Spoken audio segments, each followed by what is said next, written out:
Hello, and I welcome you all on the Scholar's Guide. मेरा नाम राहुल नेगी है। मैं एक रिसर्च स्कॉलर हूँ at a central university. It's been 1.5 years since I got admission in PhD.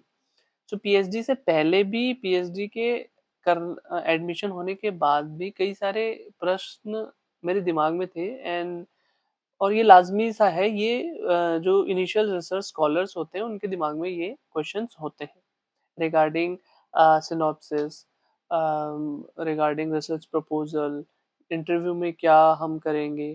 तो ये सब और रिसर्च शुरू होने के बाद भी, तो इस चीज के सॉल्यूशन के लिए I have started a series research in depth के नाम से, where on basically probably on 2 days of a week, एक हफ्ते में 2 videos I upload.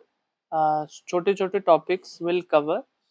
Okay, the reason being is ये छोटे छोटे टॉपिक्स बहुत इम्पोर्टेंट है। इन डेप्थ में अगर हम इनको समझेंगे जब भी हमारी रिसर्च फ्रूटफुल होगी। फॉर एग्जांपल, हमारे वेरिएबल्स क्या हैं, हमारे आईवी क्या हैं, डीवी क्या है, मीडिएटिंग है, मॉडरेटिंग है, इन सब को, क्योंकि इसका कोलैबोरेशन जरूरी होता है डेटा एनालिसिस के टाइम पे भी, डेटा कलेक्शन के टाइम।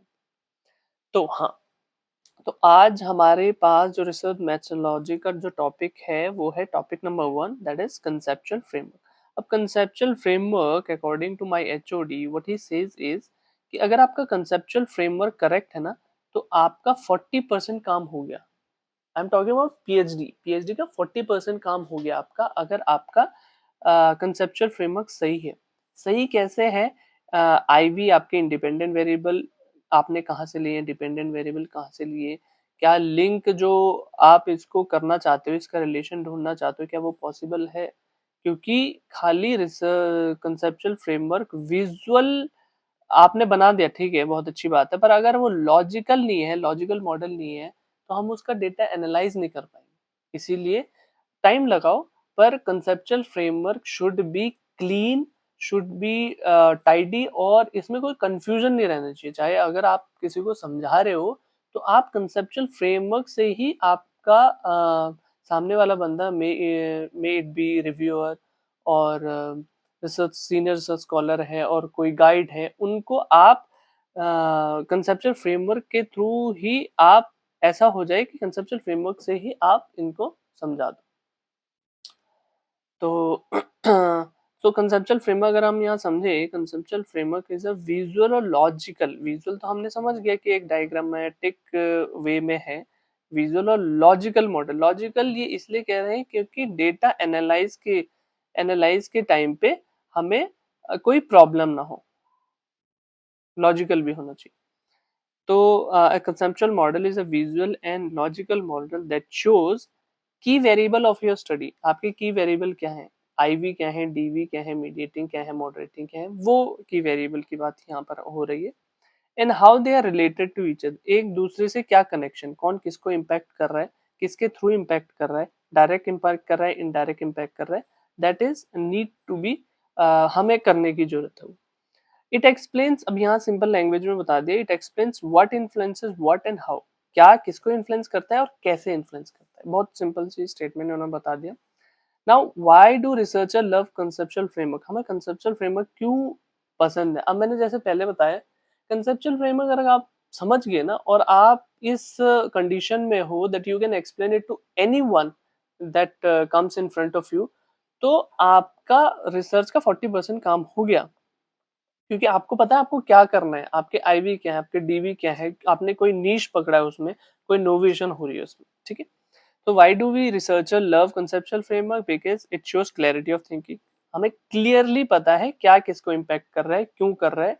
क्यों कर रहा है तो खैर वो डेटा एनालाइज और कलेक्ट के बाद ही, हम डेटा कलेक्शन और एनालिसिस के बाद ही पता लगेगा, ठीक है। जस्टिफाई हाइपोथेसिस, अब hypothesis I cover in a separate video. एक सेपरेट टॉपिक है हाइपोथेसिस, बी इट नल और अल्टरनेटिव। यहाँ पर हम सिंपल समझेंगे हाइपोथेसिस क्या है। Hypothesis is basically a tentative statement कि ये हो भी सकता है, ये नहीं भी हो सकता है। हमारा कंसेप्चुअल फ्रेमवर्क जब बन जाता है, उसके बाद हम हाइपोथेसिस सेट करते हैं, ठीक है।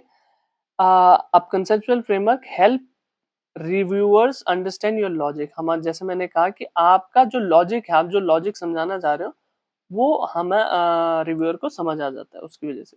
Make your paper look structured and professional. Obvious सी बात है, आपको पता है, आपने डायग्रामेटिकली और लॉजिकली मॉडल बना लिया कि ये इसको इम्पैक्ट कर रहा है, इसके थ्रू इम्पैक्ट कर रहा है, तो आपका टाइडी है, क्लीन है, स्ट्रक्चर्ड वे में है और प्रोफेशनल लगता है।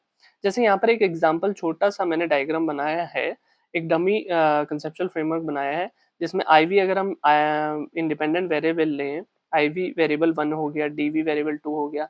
अब ये आगे वाली बात है, कौन मीडिएटिंग है मॉडरेटिंग है, मैं सिंपल बता रहा हूँ कि ये इसको इम्पैक्ट कर रहा है, डायरेक्ट भी कर सकता है, किसी के थ्रू भी कर सकता है इम्पैक्ट। ठीक, उस केस में हम इसको क्या कहते हैं, अगर इनके रिलेशन को कोई इम्पैक्ट कर रहा है तो उसको क्या कहते हैं। ये सब कंसेप्चुअल फ्रेमवर्क में आपको क्लियर होने चाहिए, एकदम क्रिस्टल क्लियर होने चाहिए। और ये क्रिस्टल क्लियर कैसे होता है, जब आप प्रीवियस स्टडीज पढ़ते हो। प्रीवियस स्टडीज पढ़ने का ये मतलब नहीं आप उसका इंट्रोडक्शन पढ़ो, उन्होंने थीसिस लिटरेचर में क्या इंक्लूड किया है, वो इम्पोर्टेंट है, पर इम्पोर्टेंट ये है कि उन्होंने आरएम किस हिसाब से किया है। जो research methodology, research is all, PhD is all about research methodology. कोई भी कर लेगा इंट्रोडक्शन, कोई भी लिख लेगा, आज के टाइम में तो चैट जीपीटी है, एआई, इतने टूल्स है, सारा हो जाता है काम। पर आरएम, कोई चैट जीपीटी आपको नहीं बताएगा आरएम कैसे करनी है, किसका इम्पैक्ट कैसे करना है, डेटा एनालाइज कैसे करना है। वो आपको सीखने के लिए वो पीएलएसएम आना चाहिए, डेटा एनालिसिस में एमओएस होता है। बाकी अगर आपको समझ होनी चाहिए कौन मीडिएटिंग है, कौन मॉडरेटिंग है, आपके कंस्ट्रक्ट फॉर्मेटिव है, रिफ्लेक्टिव है। So don't worry, I am here for you. I in series में आपके लिए वीडियोस लेके आऊंगा। जैसे आज हमने कंसेप्चुअल फ्रेमवर्क समझा, अगले दिन हम कोई और टॉपिक समझेंगे, वेरिएबल समझेंगे, कंस्ट्रक्ट समझेंगे, आइटम समझेंगे, धीरे धीरे हम समझेंगे। आई बी मैं इसकी एक सीरीज बनाऊंगा जिसमें प्लेलिस्ट में I add all these videos. Week में हम कोशिश करूंगा मैं 2 वीडियोस तो डाल दूं, ठीक है, तो उसकी मदद से आपको थोड़ी हेल्प मिले। So if you like this video, make sure you subscribe to my channel the scholars guide, like it, share it, and be happy. Bye bye.